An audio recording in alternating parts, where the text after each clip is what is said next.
Rehan, seorang sopir pengantar barang sederhana, menjalani hidup tenang di kontrakan pinggir pasar hingga suatu hari ia bertemu Sari, janda beranak satu yang sering jadi bahan gunjingan warga karena paras dan penampilannya.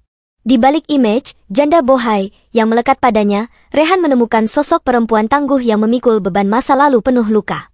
Hubungan mereka berkembang perlahan, berawal dari kepedulian kecil hingga menjadi cinta yang tulus. Di jejak cerita, kami menghadirkan kisah-kisah kehidupan yang menyentuh hati, membuka mata, dan menginspirasi jiwa. Jika kamu percaya bahwa setiap kisah bisa mengubah cara pandang kita, jangan lupa subscribe channel ini. Agar kamu tidak tertinggal satu pun cerita yang mungkin akan mengubah harimu.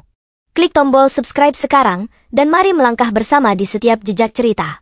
Meski menghadapi prasangka, fitnah, dan tekanan dari lingkungan sekitar, Rehan dan Sari memilih bertahan dalam diam. Pernikahan mereka yang sederhana menjadi awal baru, bukan tanpa ujian. Rehan belajar memahami luka Sari yang dalam, sementara Sari belajar percaya bahwa cinta sejati masih mungkin hadir meski telah hancur sebelumnya. Ketika fitnah datang dan dunia mencoba meruntuhkan ketenangan mereka, mereka memilih untuk tetap kuat tanpa membalas. Kunjungan singkat ke desa membawa kebahagiaan sederhana dan menguatkan ikatan mereka. Perlahan, kehidupan mereka membaik.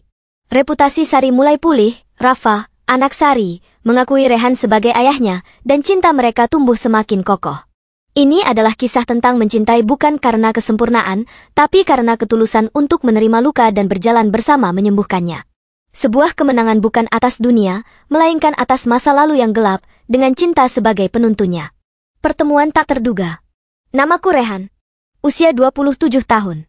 Sehari-hari aku bekerja sebagai sopir pengantar barang milik toko kelontong Pak Darto di pinggir pasar kota. Hidupku sederhana, kadang keras, tapi aku menikmatinya. Aku bukan orang berpendidikan tinggi, tapi aku tahu bagaimana menghargai orang lain. Termasuk dia, seseorang yang membuat hidupku berubah dalam cara yang tak pernah aku bayangkan. Namanya Sari. Ia adalah janda anak satu. Di kampung, ia dikenal sebagai janda yang bohai, kata yang sering keluar dari mulut para lelaki iseng yang nongkrong di warung kopi. Mereka menggambarkan Sari sebagai wanita dengan tubuh aduhai, pembawaan anggun, dan senyum yang bisa meluluhkan siapapun yang melihat. Tapi di balik penampilan itu, aku tahu, dia menyimpan luka yang dalam. Aku pertama kali bertemu dengannya di teras rumah Buarti, pemilik kontrakan tempat aku tinggal. Hari itu, Sari baru pindah ke kontrakan sebelahku. Ia membawa beberapa kardus, menggandeng anak laki-lakinya yang masih kecil, dan tampak kelelahan. Ia tidak banyak bicara, hanya senyum saat aku menolong mengangkat salah satu kardus beratnya ke dalam rumah. "Terima kasih, Mas," katanya pelan, matanya menatapku sejenak lalu berpaling. Aku hanya mengangguk. Waktu itu aku tak banyak berpikir. Tapi sejak hari itu, entah mengapa, bayangan wajahnya sering muncul dalam pikiranku. Setiap pagi saat ia menyapu halaman, saat menjemur pakaian, atau saat ia mengantar anaknya ke sekolah kecil di ujung gang, aku seperti dipaksa untuk memperhatikannya. Tapi aku menahan diri. Karena aku tahu, wanita seperti dia pasti menyimpan cerita panjang di belakang punggungnya. Orang kampung mulai membicarakan kehadirannya.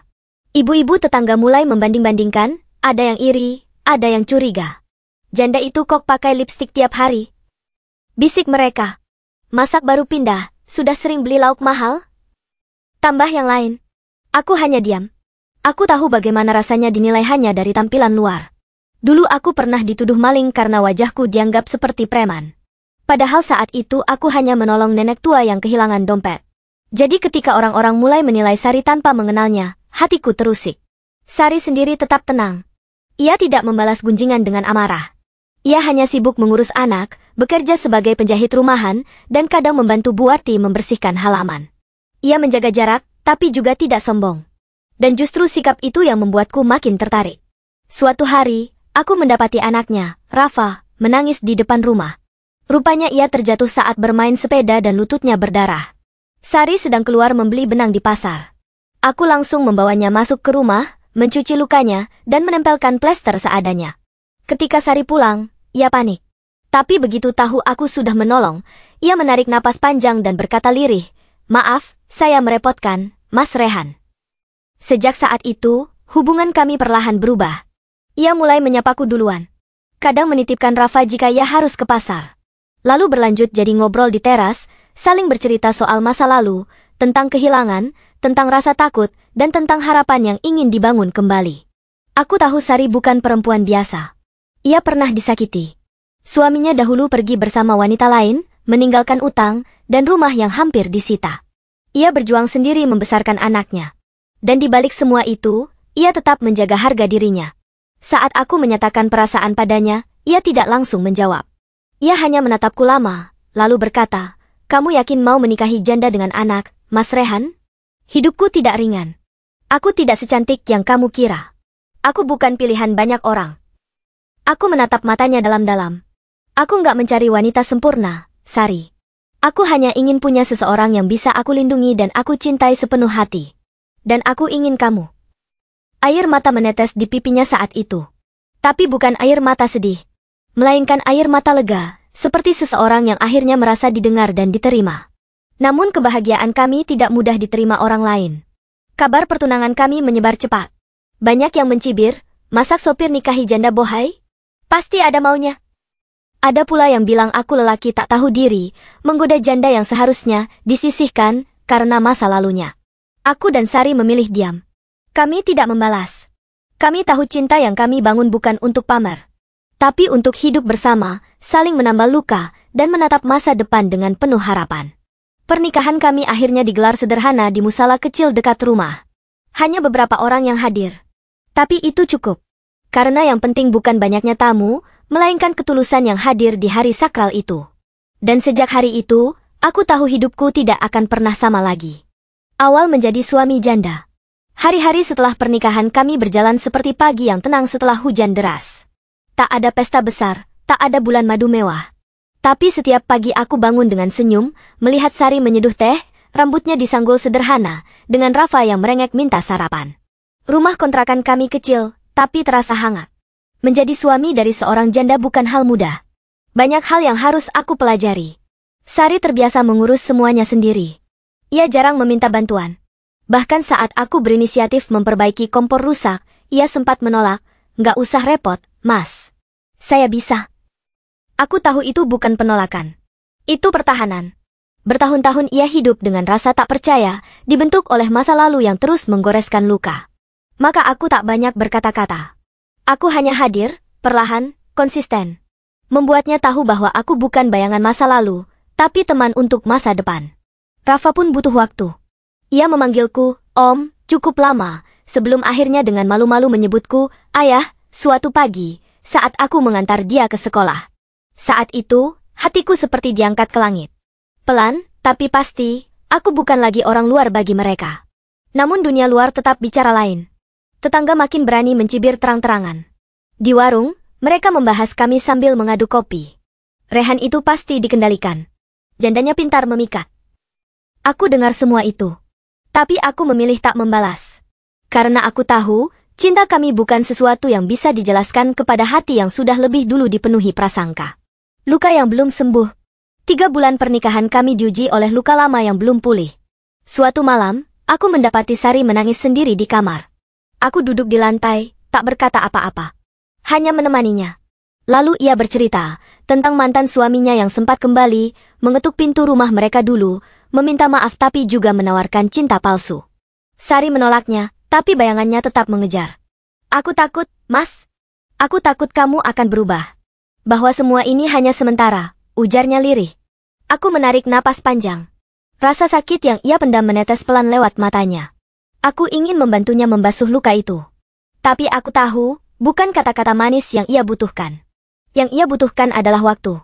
Hari-hari berikutnya, aku belajar lebih sabar.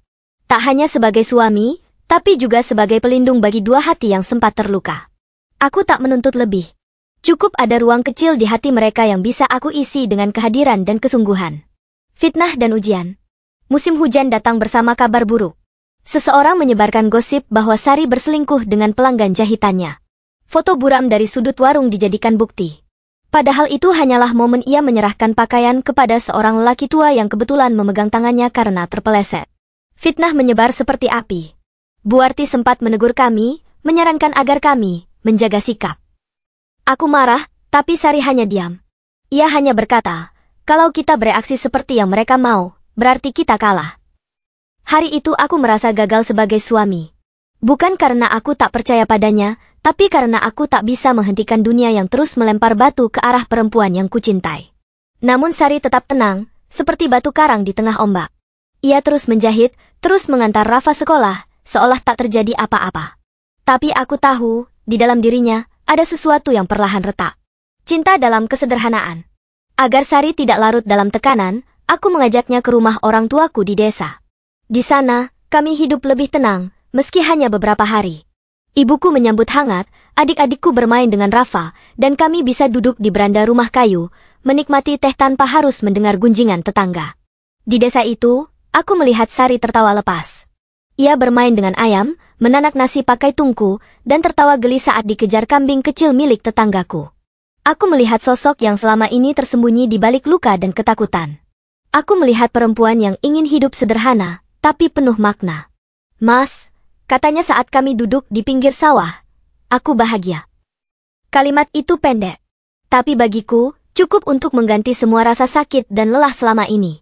Karena akhirnya, ia mengakui apa yang kami miliki bukan hanya sekadar pernikahan untuk menutupi status, tapi cinta yang tumbuh dari perjuangan dan penerimaan. Menang tanpa membalas. Kami kembali ke kota dengan kepala tegak. Sari memutuskan untuk tetap menjahit, tapi ia lebih selektif. Ia membuat pelanggan datang lewat rekomendasi, bukan lagi menempelkan iklan di warung. Perlahan, fitnah mereda. Mereka yang dulu mencibir mulai segan. Apalagi saat Rafa juara kelas dan menyebut namaku di depan sekolah, ayahku yang ngajarin matematika. Hari itu, Sari menangis lagi. Tapi bukan karena luka, melainkan karena haru. Aku belajar satu hal dari pernikahan kami.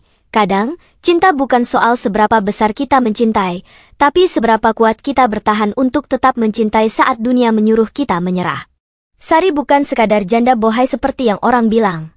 Ia adalah perempuan kuat, yang memilih bangkit meski dunia tak menyambut. Dan aku, lelaki biasa, beruntung bisa berjalan bersamanya. Bukan untuk menang atas dunia, tapi untuk menang atas luka kami sendiri.